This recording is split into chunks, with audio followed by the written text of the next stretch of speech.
Yes, Grandma Basketball. Basketball Grandma. Yeah. That was the villain Grandma. they tried to build. Maybe they should make an Air Bud but with a grandma. Air Grandma. Yeah. Yeah. Now that's your movie. Hello, welcome to Guides the Unknown. I'm Kristen. And I'm her little brother, William. And this week we are going to talk about the Grudge franchise. Will, are you trying to make the noise? Will has been super into it lately, just in his personal life, and so we've taken it into the pod. Yes. The curse of one who dies in the grip of a powerful rage. Mm-hmm. It gathers and takes effect in the places that person was alive. Those who encounter it die, and a new curse is born. Yes. Ju-on, the Grudge. I am so excited to talk about this, and I want to admit right off the bat, I wish I had somehow done more, and I watched a lot. Didn't you watch pretty much everything? Did you get to everything you wanted to? There's no way I could have watched everything. This is a very large franchise, larger than a lot of people may even realize. I think I'm going to learn today. Yeah. Honestly, I'm sitting at your foot as the master of the Grudge. Yeah. Because, you know all kinds of crap about it that I don't. I just watched the remake, right, the 2004, but I know you went for it. So there are 7. Those are novels. There's 7 novels to give you an idea of how sprawling this franchise is. That wasn't the movies I was counting accidentally. Mm-hmm. Because, this is a multimedia franchise they've made. There was a video game on the Wii. Oh, on the Wii? Yeah, there are... I think of Wii as being so, cute, you know? It's funny. No, not this game. Mm-hmm. But there's Ju-on the Curse 2, The Grudge 2... Boom, boom, boom, boom. 7, 8, 9, 10, 11, 12. There are 13 movies. Wow. In this franchise. Did you end up watching the American remake of the remake? The American with John remake Cho? Of the remake? Well, you know what I mean. Oh, the 2020 movie. No, I did not. I didn't either, but it looks pretty good to me. You know, so here's what I did watch. Mm-hmm. Because I think that I probably could have only really told you that the American movie The Grudge, which was released in 2004. Yep. I knew that was a remake of a Japanese movie called Ju-on, The Grudge. But I couldn't have told you much more than that. Yeah. What's weird is that the American movie is not a remake at all. It is not a remake of the Japanese movie Ju-on, The Grudge. The American remake, in 2004 as we call it, is really a remix of all the Japanese movies that had been made. There were 4 of them. That's kind of cool. There were 4. And it makes sense. Yeah. So there was what we now today refer to as the original 2 movies were called Ju-on the Curse and Ju-on the Curse 2. Mm-hmm. Then there was Ju-on the Grudge and Ju-on the Grudge 2. Okay. But even before that, the person who created all of this actually created 2 shorts in school. They were school films. And I wore shorts in school. That's so stupid. You wore so we have something pants, in common. Short pants in school? Yeah. That's maybe one of the dumbest things you've said in a while. So anyway, Takashi Shimizu is the name of the person who created this entire franchise. And in school, he made 2 short films. One was called Katasumi, and the other was called 444 444 4444. 10 fours. Okay. And they were literally 2-minute long videos. Katasumi shows schoolgirls that are feeding... Remember when we were in school and they would have a class hamster? Yeah. Something like that. I don't know if it's exactly the same, but they're feeding the school's rabbit. Okay. And while they are feeding the rabbit, something goes wrong. What goes wrong? They are attacked. By the rabbit? Kayako. Oh, okay. Who, to my knowledge, did not have a name yet. Kayako is one of really the sort of 2 main known villains of the Grudge franchise. And you can see sort of proto-early Kayako in this original short. She is creeping around in the grass watching them. One girl goes away to get more food, and when she comes back, her friend is gone. Nowhere to be found. Kayako approaches, and as the girl is terrified of this woman, this pallid, woman wearing all white with long black hair crawling toward her, croaking. Yeah. She looks over and sees that her friend's body is there. Her friend has died, and as she looks at her friend's corpse, it suddenly turns and looks back at her, gets up, and starts coming toward her. Kayako-fied. It's Kayako-fied. So you've got already in that one short, you've got already some of the ingredients of iconography that the entire franchise would go on to, you know, use, and use again. Yeah. The Kayako character and that creaking. Yeah, that sound is so freaky. That is one of the things that I think.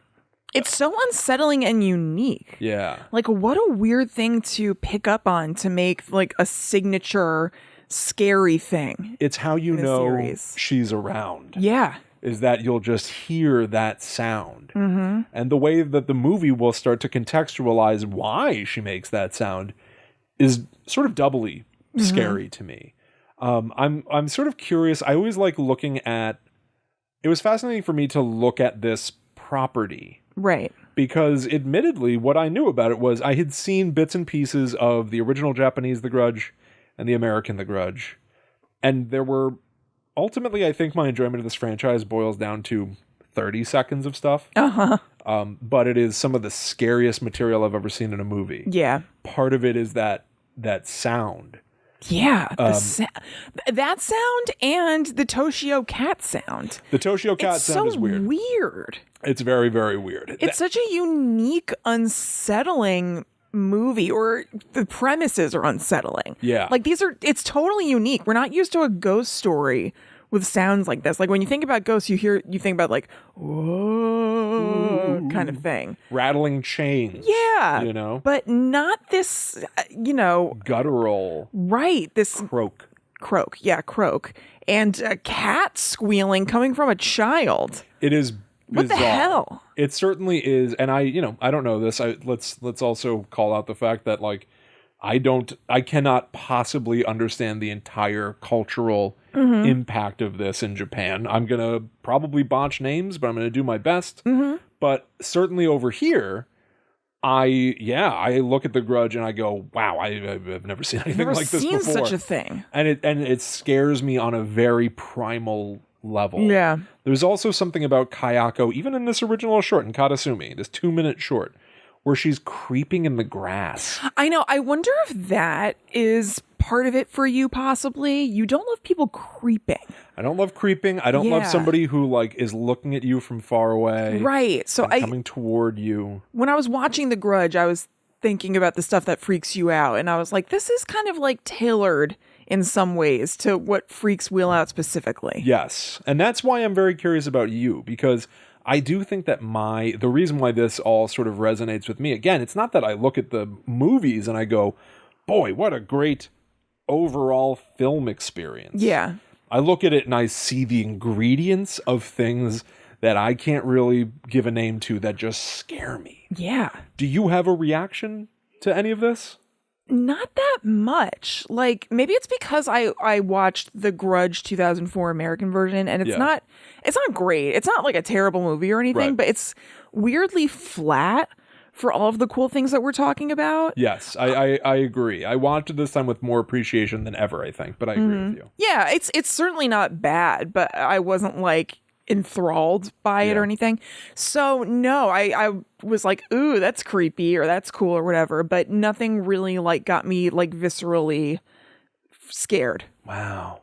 It's just interesting. Yeah, it's so funny then, because it really is. It's almost like a sense of humor sometimes. Yeah, horror. It totally is. You know, it's like, very particular. It's particular. It's super subjective, and sometimes it either works for you or it just doesn't. Yeah. And I certainly have felt that way about tons of stuff that I know people love, where I'm just like, I don't get it. It doesn't click for me. I mean, totally. And there are things that I love that are like, what? Exactly. So, it's not a holistic judgment of the thing itself or a condemnation of somebody liking something that I don't. It's just the subjective nature of creating something, of making something. Yeah. And so I can kind of appreciate that, because I look at The Grudge and like, man, there's a moment at the end of the movie where Sarah Michelle Gellar goes into the cursed house and Kayako starts coming down the stairs. Yeah. And it almost looks stop motion. It's yes. this weird. It's very effect. jerky.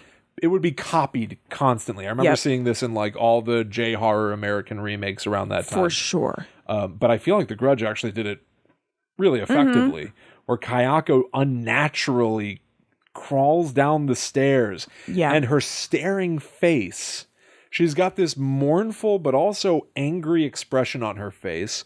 Her eyes are dripping blood. She's got blood coming out of her mouth. She's coming toward you, but she's not looking at you. No. She's looking away. That is really strange. A lot of times she's not really looking at you. There's like this absence in her eyes. Yeah. But she's moving toward you, so she clearly has pinpointed you as a target, but she's like looking away. Yeah, there's almost a hollowness. Really strange. Very strange. Because you even think about something like a zombie movie where they are devoid of any character. They're all impulse. They're coming to you to eat you or to hurt you. Right. And they're looking at you. Yeah. They're looking where they're going. It's really unnerving to me that Kayako is somehow hollow and her body is just doing compulsion. Yeah, she's compelled to move toward maybe the living thing in the room. And yet there is a weird motif in these stories about eyes and looking. There's an implication in both the original Japanese story and the American version of the story that before she even died, Kayako wasn't quite right. Yeah. She might have been stalking somebody. Bill Pullman. I completely forgot that Bill Pullman was in this. Bill Pullman is in that movie. Bill Pullman pulled me out a little bit. Yeah, it's distracting. I was like, why?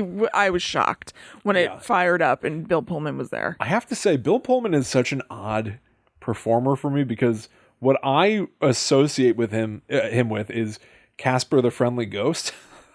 You know? I associate and Independence Day. And is he in While You Were Sleeping? Oh, I don't know. I feel like he must be because why else would I think that? But Maybe, I don't even know what that is. That's with Sandra Bullock and who's that guy with the big eyebrows? Peter Gallagher. Oh man, yeah. He's like hit by a train or something. He's in a coma, but she fell in love with him while he was in a coma, so she's waiting for him to come out of it. What? That's like Sleeping Beauty. Yeah, kind of. Sleeping Pullman. But Pullman's up and around. I think he's her boy. Yeah, he is in While You Were Sleeping. I think he's Sandra Bullock's boyfriend, who's just like, well, be happy with him, I guess. I'm so boring. Yeah. I can see how you were attracted to Peter Gallagher's eyebrows over Bill Pullman. Over my entire personality and our history together. I know, that's just like the role of that movie. I like Bill Pullman, though. I like him. I do like him. Have you watched any of The Sinner? No. Oh my God, that is an intense show. Really? Is he the sinner? I guess kind of. Can't stop doing it. You can't stop. Kind of in the first season. So he's like a detective. It started on USA. Maybe it's still on USA, but I think it's on Netflix too. And he's a detective and he does sin somewhat, but he's like this, it's like a dark, weird role. Yeah. And he's good. I like him a lot. It's weird for me because I associate him with family entertainment. Like Independence Day is intense. Yeah. He's getting his grapes smushed in the first season of The Sinner. I'm trying to figure out what that euphemism means. It's pretty much grapes is the only euphemism in it. But smushing could be really bad. Yeah, no, but he's into it. He's into the smush? Yeah. Is it smushing? Yeah. Oh no.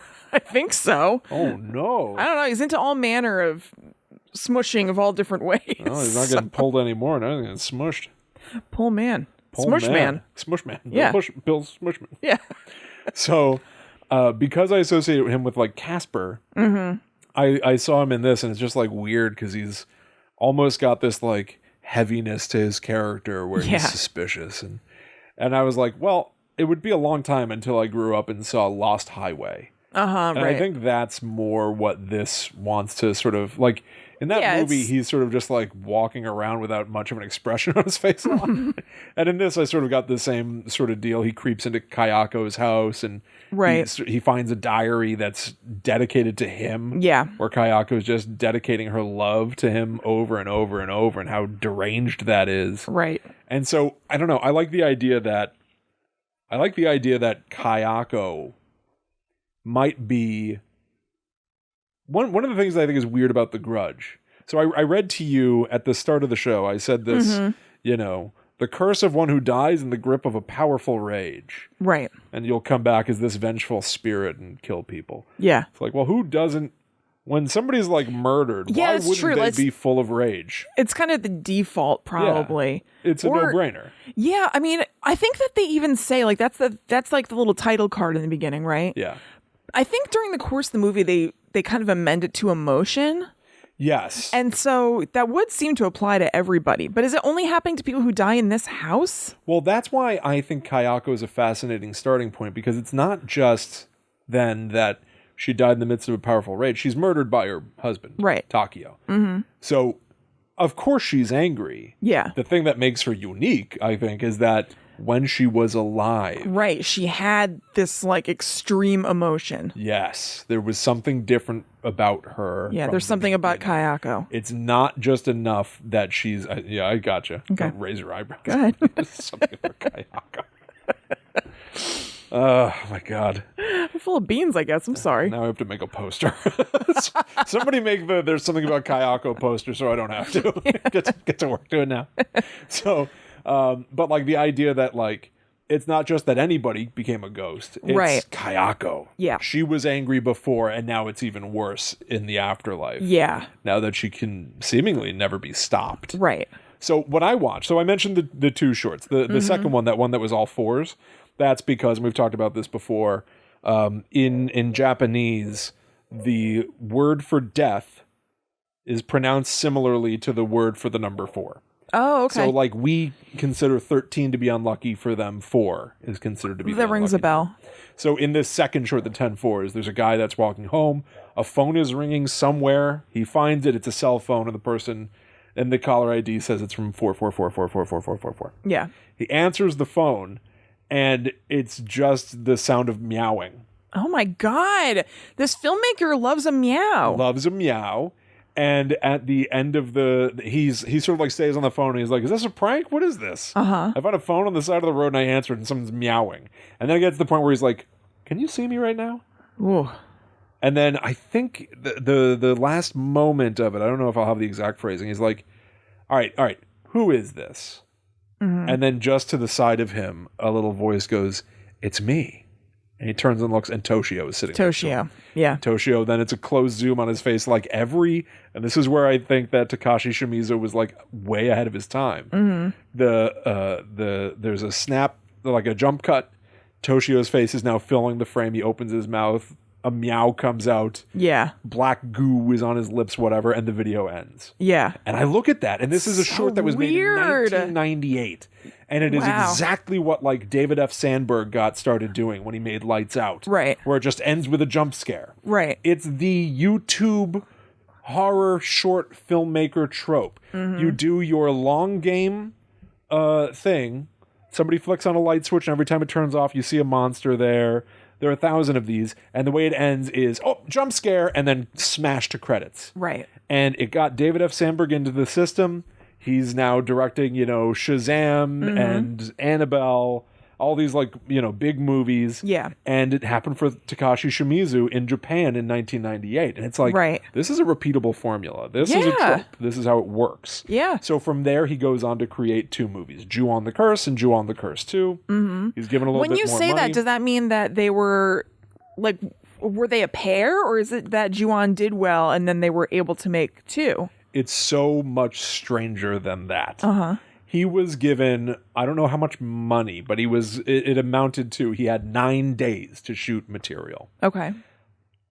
What we refer to as Ju-on the Curse and Ju-on the Curse 2 were filmed simultaneously in the same 9-day period and released simultaneously. Really? And they were both just put out under the name Ju-on.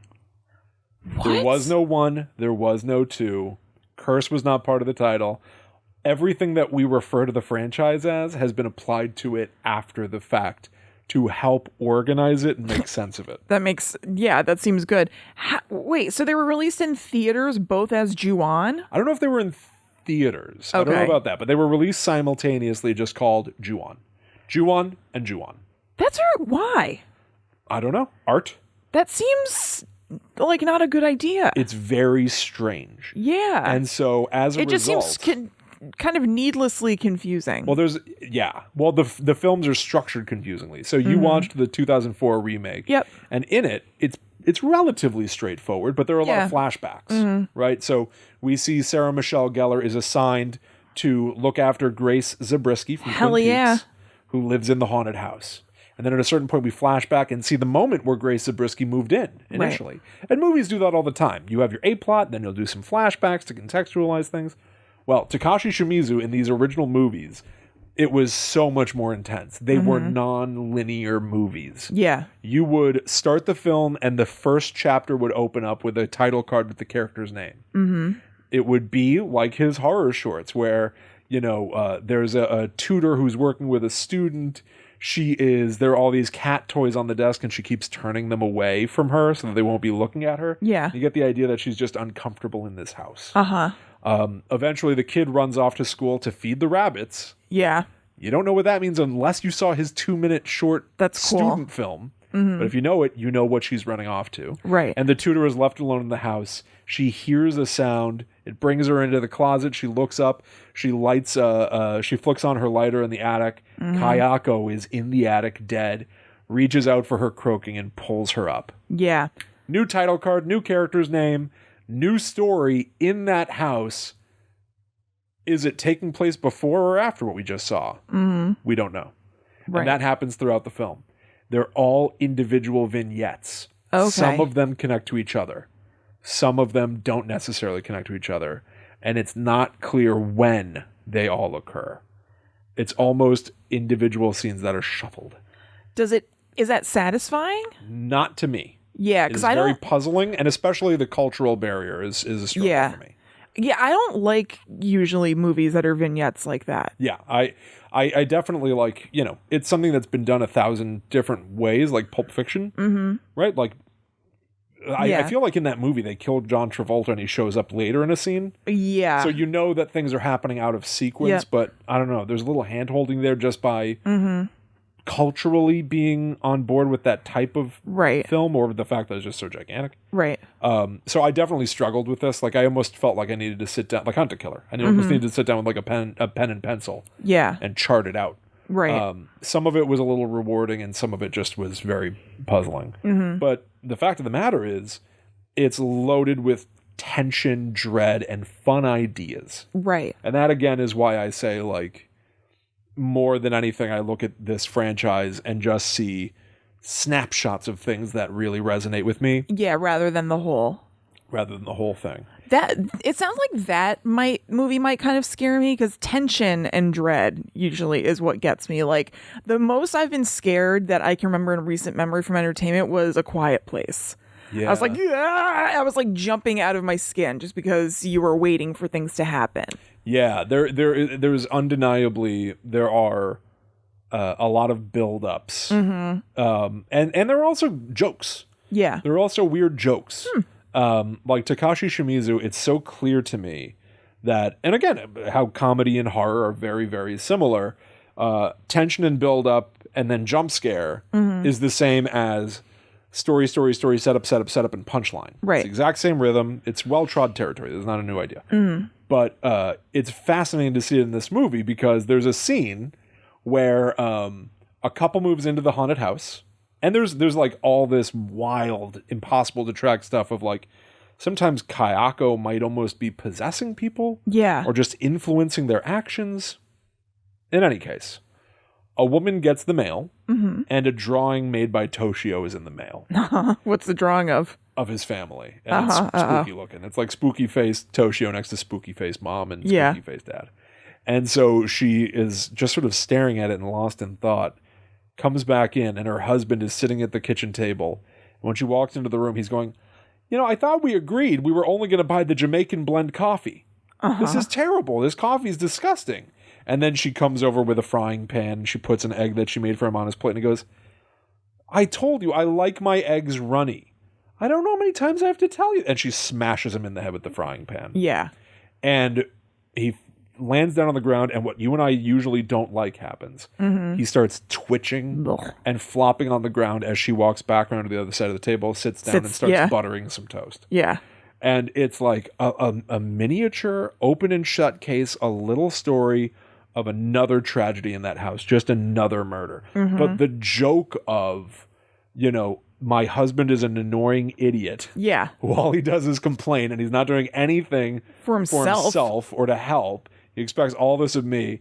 I can just take it upon myself to smash his head with a frying pan.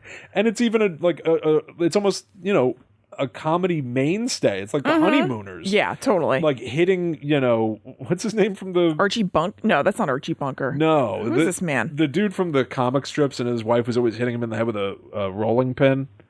Oh, I don't know. Andy Capp? No, Andy Capp's somebody else, I think. Whatever. Someone is someone. Andy Capp's from the fries. The fries. You know those fries you can buy at the store? They're not really fries, but they're like potato chips that are cut into strips. They're Andy Capp's hot fries. They're really good. I think it might be the same guy. Oh, really? I think he's hawking fries and he's in the funnies. Oh, maybe. Double duty. Ah, look at him. Well, no, I know it was somebody from the funnies, but I'm thinking of somebody else entirely from the funnies, so who knows? But yeah, the idea of just like smack your husband on the head because he's dope. Well, when you do it in real life with a wrought iron pan, you kill him. Yeah. And a lot of like weird dark comedy beats are all through those early Japanese movies. They're also super low budget. Or like the film quality, it looks like a camera, and I really admire this. Like my old writing partner Bobby, we would buy like a consumer grade camera from Best Buy, thinking like, well, we're going to film so much stuff, and inevitably we would just film ourselves writing and joking around and making each other laugh. It's almost like that's the kind of camera that Takashi Shimizu had access to. Yeah. But he used it. And I'm like so sort of impressed because I know the way that I am. I was almost embarrassed that I couldn't get a good camera. So I let it stop me. He didn't let it stop him. Yeah. He made his movie. And if anybody balks at the quality, well, then, hey, give me money and we'll do it right. Yeah, yeah. And so he was able to make two more. He made Ju-on the Grudge and Ju-on the Grudge 2, which, to my understanding, were also released called Ju-on and Ju-on. How strange. So wait, with Ju-on and Ju-on, the first ones, are they both just vignettes? They're just both the same kind of movie twice? Yeah, basically, but there is sort of a continuing story because like these things are like the vignettes will be shown out of sequence, right? But they sometimes do tell a continuing story. So it's weird to get to it this late, but I'll do it real quick and then we'll take a quick break. The core story of The Grudge is all about, as we've been saying, Kayako. Well, why? So Kayako, her husband Takio, and their son Toshio live in a house. And it seems like, and we don't know for sure, we never see their home life when they're all alive. Right. Things are not going great. Yeah. Kayako is obsessed with a teacher. In the original Japanese movies, she's obsessed with Kobayashi, Toshio's teacher. And in the Sarah Michelle Gellar movie, she's obsessed with Peter, right? Played by Bill Pullman. Takio starts to get jealous and suspicious. He finds Kayako's journal where she was written how much she loves the teacher and photographs of the teacher and documenting where he's going and all this unhinged stuff. She's drawing eyeballs, drawing the teacher and her together. It is obsessive, frightening material. And so Takio decides she had an affair with this guy. Toshio is maybe not even my son. In the original Japanese movies, Takio he kills Kayako. He slices her throat with a box cutter. And that's why she does the she's trying to yell and talk and scream through a broken, shattered windpipe. And even in the afterlife, that's all the sound that she can make. Right. He drowns Toshio in the bathtub in the family home. And kills the family's cat. Right. There is evidently a trope in Japanese horror stories that children in the afterlife make a cat sound. Oh, interesting. So it's not that he just came up with that. Okay. Correct. This is from IMDb. Wow, I'd never heard of that. Toshio's spirit is often heard meowing throughout the film. Not only does this imply that his spirit merged with his deceased cat, Mar, but it also relates to an old Japanese legend where the damned spirits of lost children become strays, and as a result, produce a cat's meow.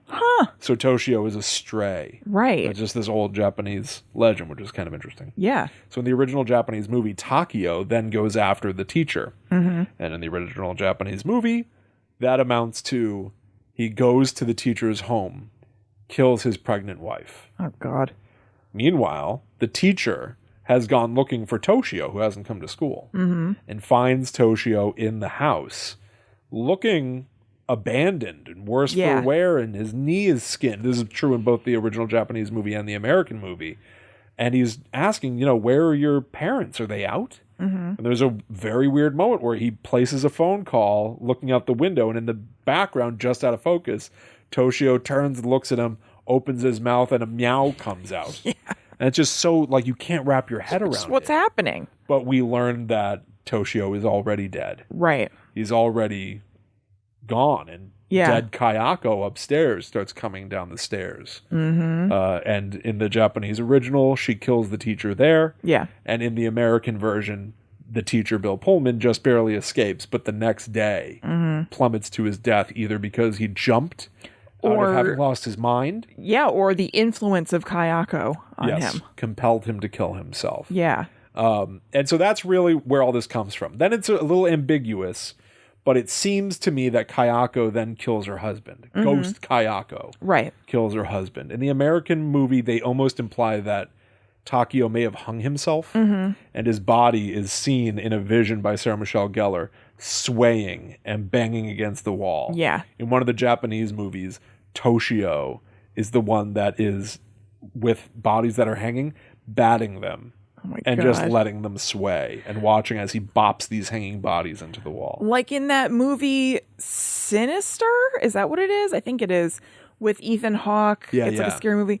I remember there's something in that where there are a bunch of people who are hanging from a giant tree branch. Yes, that's right. And there's a little girl who's doing that. And I remember telling you, I misunderstood it at first. I thought she was pulling on their feet to make them hang more. Yes, I remember that. Yeah. And I was like, what the hell? That's so messed up. And you're like, oh, I think she's just it's still messed up. I think she's just playing with their feet. I still love what your suggestion is. That's really scary. A little sicko. There's this whole idea of when people hang, sometimes they're not hung just right. Right. It's so scary, the idea of a kid thinking it's hilarious to jump up and grab the body. Yeah, grab their ankles to make sure they're really hung. That is really sick and I know. Deranged, and I fear for you. I know. All right, so we're telling you about Kayako. Yeah. But have you heard of skinwalkers? And what about the banshee, or maybe even the Azwang? Ooh. These are the names of unsettling creatures from different mythologies around the world.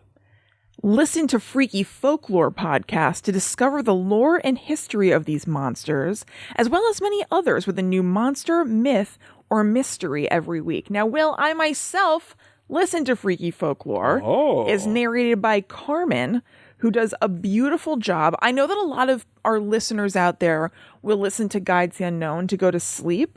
I would say, look, let's not, I know. Let's not suggest abandoning Guides the Unknown outright, but I would suggest putting Freaky Folklore into your rotation because Carmen has a really nice kind of soothing voice while telling these stories that are so interesting.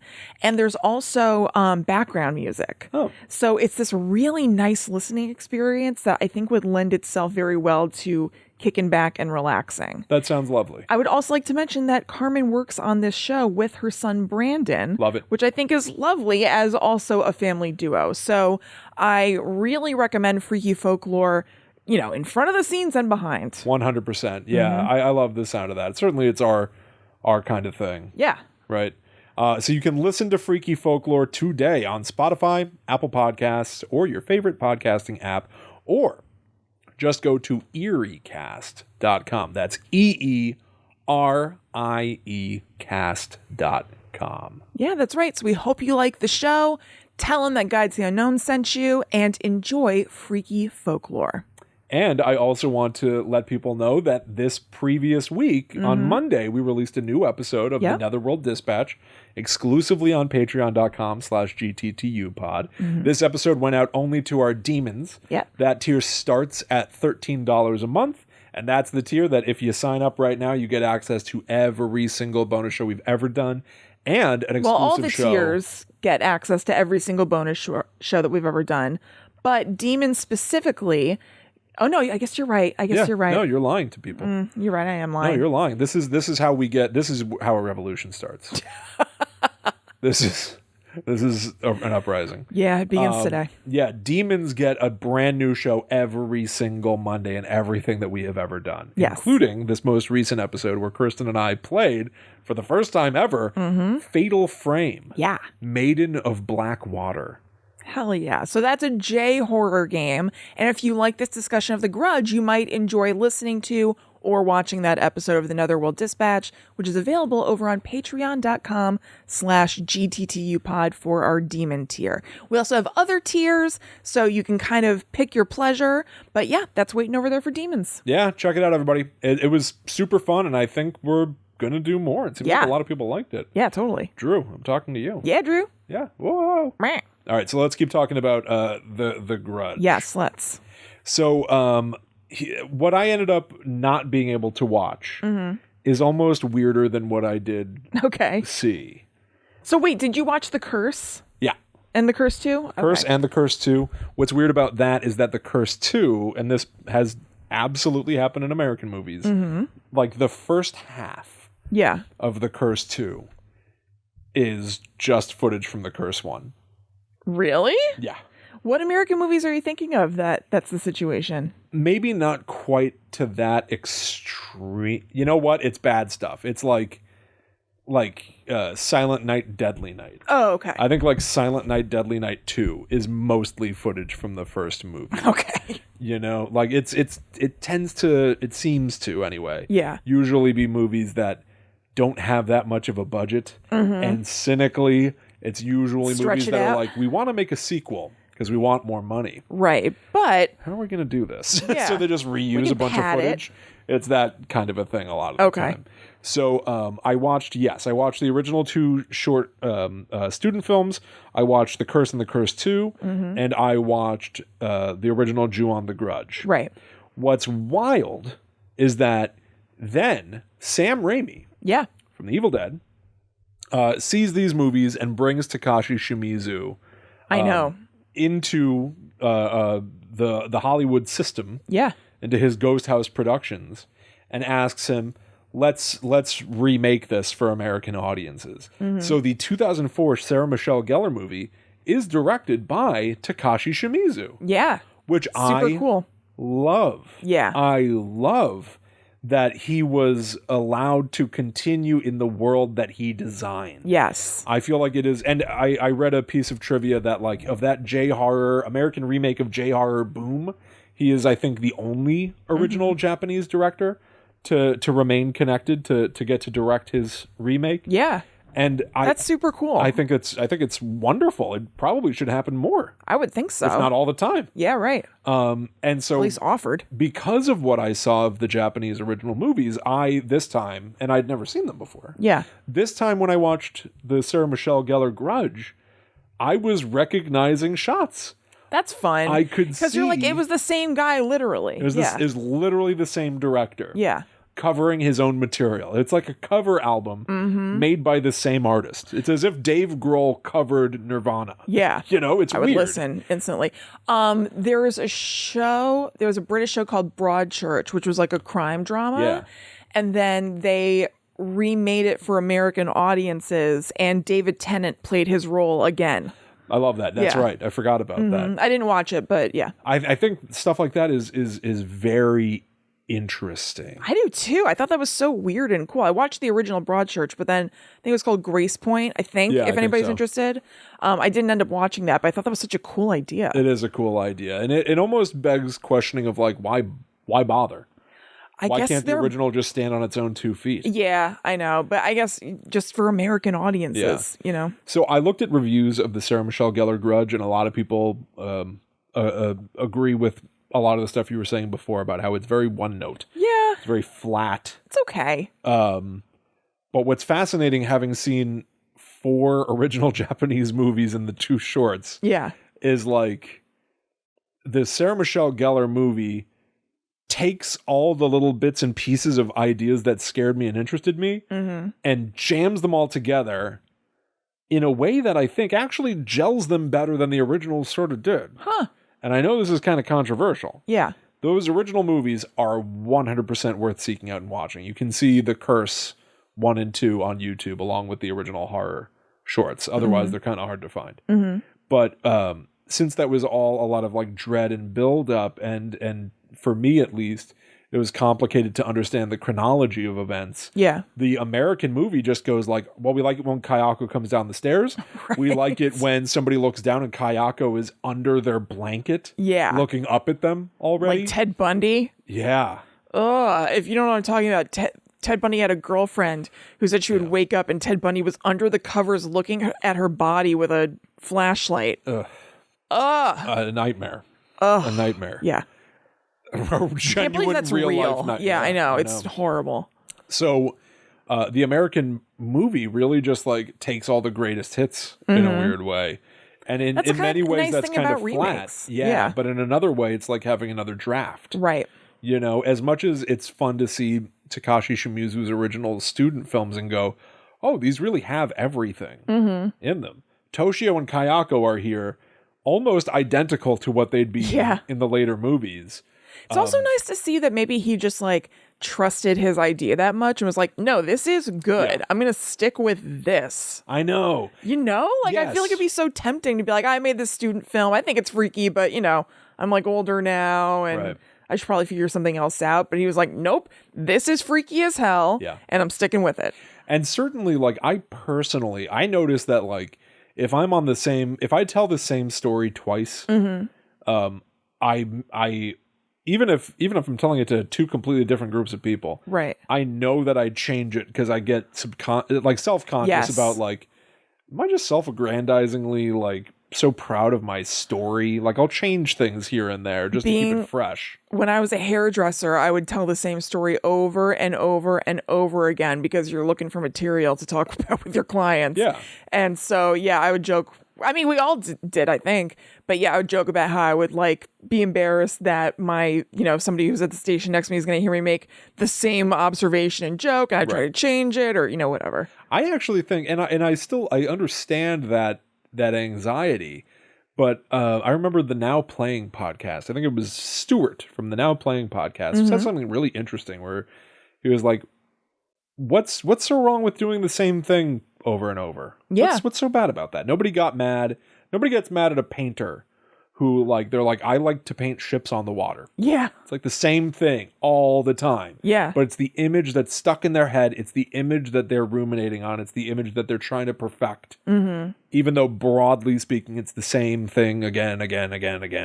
Right. I can understand complaints that the 2004 movie is not fresh and new and inventive. But from a structure, from a story craft and film craft standpoint, I can really respect the interest in wanting to do it again and get it right. Yeah. Or tighten it up. Totally. I think the architecture of that is very compelling. So, and I think it was like fairly fresh and new for American audiences. Yes. Like it wasn't that different that he didn't reinvent the wheel from what he had made previously, but like it made a big splash. You know what I'm thinking of now? there's gotta be like an MTV VMAs intro that's like spoofing The Grudge. Don't you think? Maybe I can. Yeah.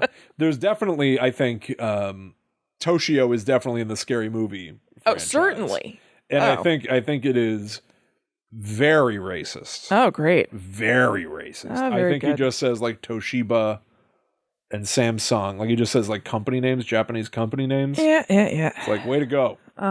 You really did it, Scary Movie crew. It seems about right, I guess. That's where the bar is. Yeah. It always was for you, and that's a wrap. Right, exactly.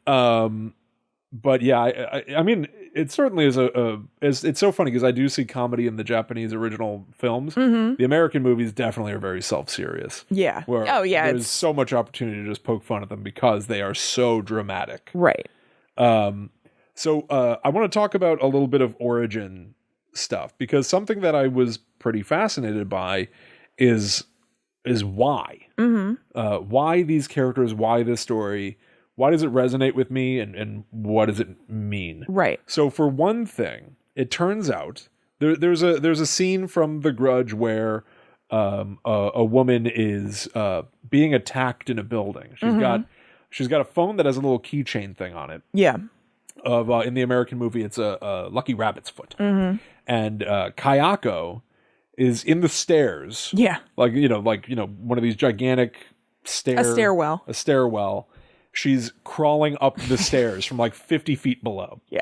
And then the woman is so scared, she runs away, goes back onto the floor, starts to close the stair doors behind her, looks back, and Kayako's immediately right there. Yeah, yeah. Is all of a sudden directly behind her. Yeah. Which scares me. Yeah. But Kayako reaches out, trying to paw at the woman to grab her, but manages only to pull the lucky rabbit's foot off the phone. Right. Later on, the woman goes home. She is spooked and scared. She ends up crawling into bed to hide. She's like laying in bed in the blankets and feels something under the blankets with her. She reaches down. She pulls out the lucky rabbit's foot. Well, that's impossible. That doesn't make any sense. Oh my God, what does that mean? And the blanket starts to rise. Yep. On her body. And she lifts the blanket and Kayako is in there. Under the blankets looking at her, croaking. And then grabs her and they disappear. Right. They sink into the mattress. They're gone. I just remembered another person who's doing scary things under a blanket was Annabelle in the real, quote unquote, story of the Annabelle doll. Oh, is that right? One of the roommates who lived in the apartment with the owner of Annabelle was a dude who woke up one time and Annabelle was crawling up his body. Oh my God. Yes. Yeah. Yes. I mean, it is very vulnerable. The idea that somebody can be that close to you. Oh, that's so scary. Yeah. Yeah. And it's also very much a thing, in this movie, other places too, where like Kayako, if you're lying on the ground trying to, like you've fallen down or something, she'll like grab onto your legs and climb up and then grab onto your stomach and be climbing up your body like bit by bit. Ugh. It's almost just like too personal or intimate or like stop touching me and climbing me. Yeah. It's excruciating. Well, it turns out, and I thought this was kind of cool and something that I really want to look into further someday, that idea of her being under the blanket impossibly seems like it might have something to do with an urban legend in Japan known as the girl in the gap. Oh, okay. Which I think is an idea that is, again, just one of these like tailor-made for me to be frightened of ideas of a ghost that's just watching you from like the crack in the door right there. Yeah. Into the other side of the basement. What if you just looked and there was somebody peeking at you? I would hate that. Or that little window out there that goes to my driveway. If we just saw a face there. Well, I've definitely been freaked out by the children who walk on your... Yeah, I know. Kids use my driveway. I have These had damn that. Kids. I have had that experience. Yes. Well, was it? No, Allie did it to me. I don't know if I told it on the show, maybe a pre-show or something. I was down here working and I heard like a tapping. Yeah. At your chamber door. At my chamber door on the window out here. Yeah. And there are kids that use the driveway just to like get back home from school or whatever. And so I had to my first thought was like, it's probably just one of those kids. Right. And then I was like, this is how I now enforce a new rule that nobody can walk on my property.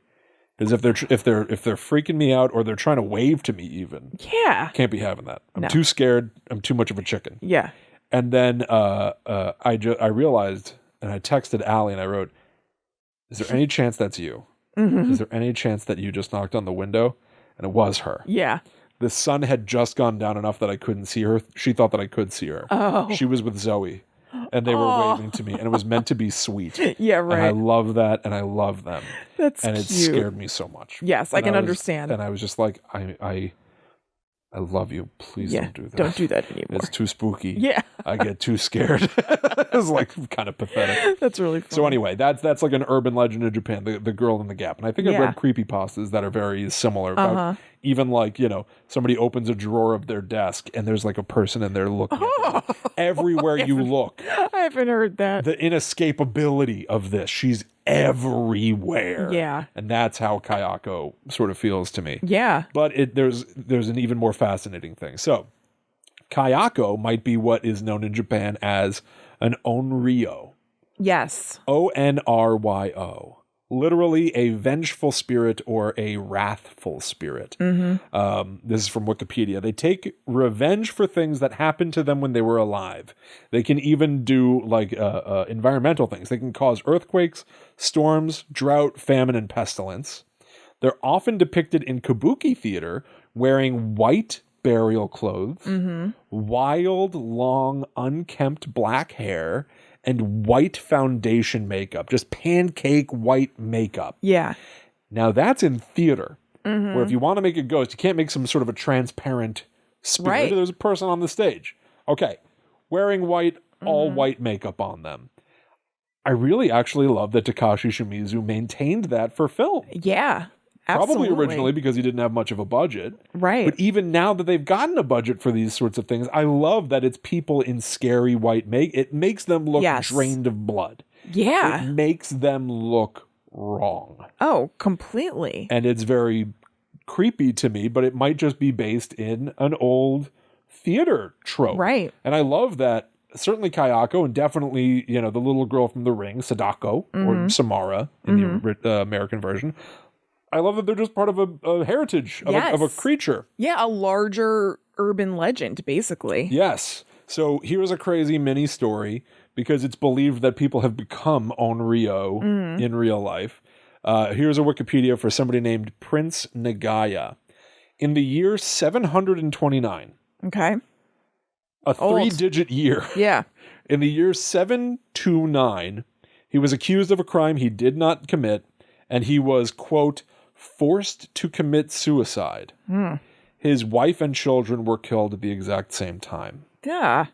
It is said that as Prince Nagaya was forced to die unreasonably, he bore a grudge against the living after his death. Yeah, he did. Now, is that someone on Wikipedia writing knowing full well that an Onryo might be the basis for the movie The Grudge, or is the word grudge just happened to be here? Yeah.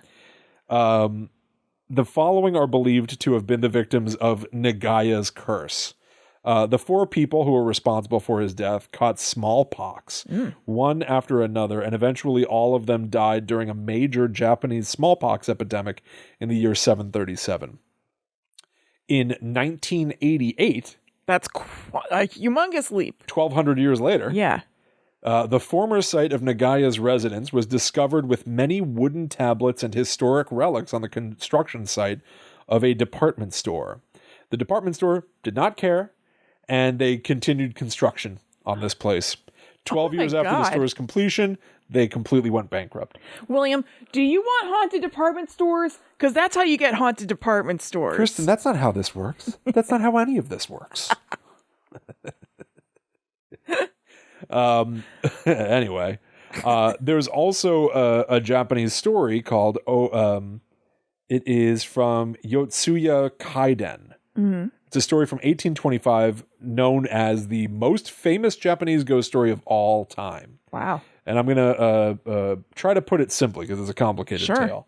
But Wikipedia says the play was incredibly successful and forced the producers to schedule extra out-of-season performances to meet the demand. The story tapped into people's fears by bringing the ghosts of Japan out of temples and aristocrats' mansions and into the home of common people, the exact type of people who were the audience for this theater. So it took horror to the people and said the horror can be in your home too. Yeah. So broadly speaking, here's the story of Oiwa, the ghost that Kayako apparently resembles. Right. Oiwa, and I again apologize for my pronunciation, but I'm definitely trying, and feel free to correct me. Oiwa is married to Ayamon, but there is a jealous person who wants Ayamon for herself. Her family poisons Oiwa a cream, like a facial cream that she uses. Yeah. So when Oiwa tries to put it on, it immediately scars her skin. Oh, like the Joker. Like the Joker, yeah, a little bit. And so it scars the skin of her face. Even some of it in her hair causes her hair to fall out. And evidently it's a really interesting moment of the play, or a horrifying moment of the play. She's combing her hair in the mirror, and every time she combs, more and more hair falls out. Whoa, that does sound scary. Which is really weird. Yeah. And so essentially her husband goes, "Oh, I can't be married to you anymore. You're ugly now." An asshole. But he also can't leave her Yeah. due to, you know, like how it would look. Like, yeah. So he tries to hire somebody to disgusting, Yeah. make Oiwa not a clean woman anymore. Sexually assault her. So that he can leave her justifiably leave her. Right. Which is insane. Anyway, Yes. this guy does not. Instead, he shows Oiwa her own image. Shows her what she has become. And so she is so disturbed at her disfigurement that she... Wait, why doesn't she know? I don't know. Okay. But now she knows. Yeah. I'm not sure. Anyway, Oiwa becomes hysterical and, picking up a sword, runs toward the door.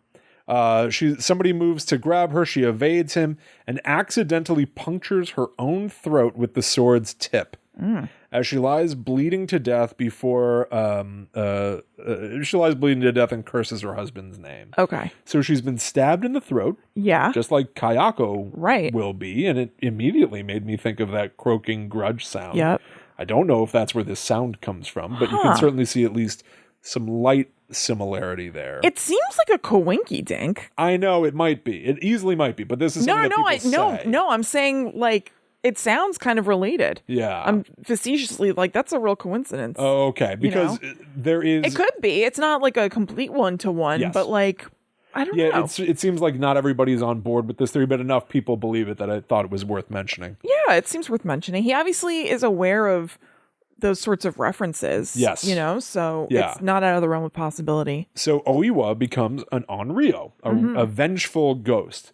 And instead of her being able to like croak and come after her husband and, you know, grab onto his head and kill him directly, Yeah. all she can do is torment him.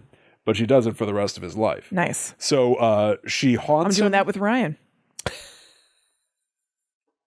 And he didn't do nothing. Yeah. So she haunts him until he's driven completely mad, and he can no longer tell the difference between dreams and waking life because he's been haunted so hard. Oh my is what God, that's awesome. What I wrote. I figured. He's eventually killed by someone else out of vengeance and compassion.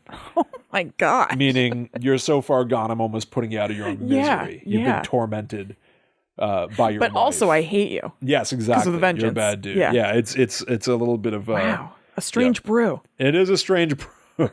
Heady. It's a strange brew. It is here's the sort of like last of the stuff I want to tell you about the Grudge, because it gets real weird at a certain point. So everything that we're talking about arguably is the Takashi Shimizu, the original creator's Grudge. Right. He wouldn't stay involved in this stuff forever. I think, and actually I might be wrong, I'm not sure. I think he leaves somewhere around the time of the second American Grudge. There is a third American Grudge. It's called the Grudge 3. Right. It is bad. It was a straight-to-video deal. Real bad. You ever see this? No. I have seen it. Okay. And it has one of the most laughably terrible sequences. Shawnee Smith from the Saw movie franchise has a chase scene. Kayako is chasing her. And it is the first time that somebody other than the original performer is playing Kayako. This same performer from the original Japanese movies plays Kayako through to the end of the Grudge 2, the American Grudge 2. Yeah. She is a dancer. It is like essentially her particular trained way of moving. Yes. That makes Kayako so terrifying. Her name is Takako Fuji. And I want to mention, she had an Instagram account called Kayako with Toshio, where she dressed up like Kayako and had her son like made up like Toshio and took pictures. That's kind of so funny. It didn't last for that long. It was made in 2016 and the last post is from 2016. Okay. But it is out there if you're interested. It is Kayako with Toshio and it's cute. That's interesting. Do you have it there? I'm kind of curious to see. Yeah, here. That's a very fun thing to do. If you're a horror icon. Totally. Just go all into it. And maybe she was like, I'm not really looking to be like a diverse actress or something. Like, I landed this, that's cool, but so I'll just have this be my whole thing is my point. She wasn't worried about being pigeonholed. I have to say it's pretty funny. Yeah, it's cute. Here she is with Toshio, and he's eating like an ice pop, and she almost is giving a look like, come on, you can't have any more sugar. Here's another one of her and Toshio, and they're both crouching, and they've got bugles on their fingertips. It's like, so she has like a really good sense of humor with it. But how cool! Like she's a horror icon. Yeah, totally. Yeah. So she's not part of the American Grudge 3, and the performer they got, she's trying. What are you gonna do? Honestly, I put more fault on the filmmakers, or particularly the editor. So we talked a little bit about how Kayako moves, and it almost looks stop motion or weird, jittery. Right. In camera, the performer in Grudge 3 tries to act jittery, and they don't really edit it. They don't really cut it. Oh man! So that the shutter speed, so that the cuts make her look jittery. They just rely on her doing it in camera, and it's so embarrassing. Yeesh. It is like, it's cringy. That sounds quite bad. Yeah, it's pretty rough. Yeah. But I want to call out the Grudge 3 for having something really awesome happen. Okay. So at the end of the movie, a new Grudge is born, because basically the idea is like anybody who comes into contact with Kayako, you're doomed. You cannot win. It is never shown how you can defeat her. You are just doomed. You've set foot in that house. You see her. She's coming after you. She's going to get you. Yeah. And you're going to be turned into a monster yourself, or just die, disappear. So at the end of the Grudge 3, somebody else basically becomes an Onryo. And I believe her ankles are broken, and maybe her wrists are slit, and she's got like a big gouge in her neck. Anyway, whether this is intentional or not, and I almost think it's unintentional because the rest of the filmmaking doesn't feel that well composed. Yeah. There's a character in a hallway of like an apartment building, and he hears like a thudding sound. And he turns and looks, and coming from just off camera, coming from around the corner, you only barely catch a glimpse of something all in white stumble into the frame and fall down. And fall down not perfectly in camera. Like she's still sort of like behind a corner. And it is this character who is now a ghost like Kayako. But similarly to Kayako, who cannot talk correctly because her throat is cut, and so she croaks, this character's body is broken. So she can't walk. She can't move right. So she can basically shamble herself up and stumble and fall forward. She almost slithers and gets up and falls down, coming closer and closer to you. And it is almost... it almost strikes me as like, it almost feels accidental that it's so scary to me. Right. Because the rest of the movie is not all that compelling. Yeah. But it is just, I think there's... that is a scary idea. Yeah, it's another thing that's hard to really explain. But the idea of a ghost or a monster whose body doesn't work right, and yet they're still not going to stop coming after you. Right, yep. Like, again, very much... Kayako not looking right at you, but coming at you. Something's wrong with them. In a very... something's wrong with Kayako. There's something about Kayako. Yeah. Anyway, after this moment in Japan, they continue making movies, a lot of them. And it's almost like Friday the 13th, where it's like there's a reboot in there, and there's a movie that's all about Toshio, and Toshio is the real demon, not Kayako. And it's like all this like crazy contradictory stuff. But here's the best one. They made two. So there's Ju-on the Curse and Ju-on the Curse 2. At a certain point, they did it again. They made two movies. They made two movies and they released them simultaneously. Clearly it works. It was called Ju-on White Ghost and Ju-on Black Ghost, which is a very fun idea to me. And very cynically, I listened, actually, the Now Playing podcast, I listened to them cover these movies and I watched a few clips. Again, I wish I could have watched 13 movies for this. Of course. But I could not. It almost seems as if they were like, well, we've done so much with Kayako. Where do we go from here? Is there really more to say about Kayako, or do we leave that story alone? What's Kayako's next chapter? Do we try to create something new? So they tried to make the new Kayako. You're going to think I'm lying to you, but you can look at the clip online. Okay. In Ju-on White Ghost, they create one new monster, and in Ju-on Black Ghost, it's a different monster. And it almost feels as if they were like, let's see which one's popular. Which one do the people like, and we'll continue with that one. That'll be the next spate of movies. Right. So it's tryouts. Yeah. Ju-on White Ghost's main ghost is an old lady with a basketball. Why? I don't know. Well, there's an old lady in the Grudge 2020 remake. Yeah, that's right. So I bet that has something to do with it. I think it's the lady who was in, God, what the hell's that movie with Patrick Wilson? Insidious. That's right. Yeah. Yeah. Didn't notice a basketball, though. I know. Well, maybe they didn't get the formula down right, because I heard nobody Right. liked that 2020 movie. Right. But yeah, I watched a scene where it's like a birthday party, and the way you know the ghost is nearby is that a basketball rolls into the frame. I'm not kidding. And then the grandma walks over and picks up the basketball and starts coming toward you. Oh. And I can't think of anything. That's so weird. It seems like Mad Libs. Well, yes, doesn't it? A grandma with a basketball. Yes, grandma basketball. Basketball grandma. Yeah. That was the Basketball villain grandma. they tried to build. Maybe they should make an Air Bud but with a grandma. Air grandma. Yeah. Yeah. Now that's your movie. MVG, most valuable grandma. Yeah. And then now I there is a Netflix series. Yep. Ju-on Origins. And so that is also telling its own unique story. So it does seem like they're trying to sort of like let Kayako rest in Seems a way. like it. Which makes a lot of sense. They've made a lot of stuff out of that story. Right. But to me, it's still just like It's all really, Kayako all the time. It is. Yeah. But it all just like, it's a particular thing that just gets under my skin. Yeah. And the 2020 movie, from what I've seen, and I watched a couple of clips, like it doesn't have like the all white ghosts. Like it almost seems like it's going for a more conventionally scary Yeah. kind Yeah, of it does idea feel like of that. like the ghost skin almost looks rotten, rather than like makeup or pallid or Right. ghastly white. So it just doesn't Like a seem corpse. like it's yeah, Yeah. exactly, yeah, like still like flesh tone. Yep. Except there was a gray hand that came out of the back of John Cho's head in the shower. Oh, okay. So, All right, so they had that. yes. But yeah, I don't think anything can really rival the sort of like purity of the weirdness Yeah.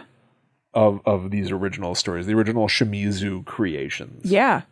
And so, there you go. Super cool. Thank you, William. Yeah, this really was just sort of like I was itching. Yeah. I think that's great. I love this episode. So Yeah. I'm glad. I like to... I feel like it's always good if we're, genuinely hyped about something. Yeah, I can be certainly obsessive, and I like to sort of like dive into something and see how far I can go and study it. And, I know famously they say, when you have a child, you have an abundance of time. Yeah, You of have course. endless free time to do whatever you want. Everyone knows. But somehow I was not able to watch 13 movies. you still watched a lot of movies. I'm not kidding. Part of me really wish that I had seen the entire Basketball Grandma movie. Yeah. It just sounds so stupid.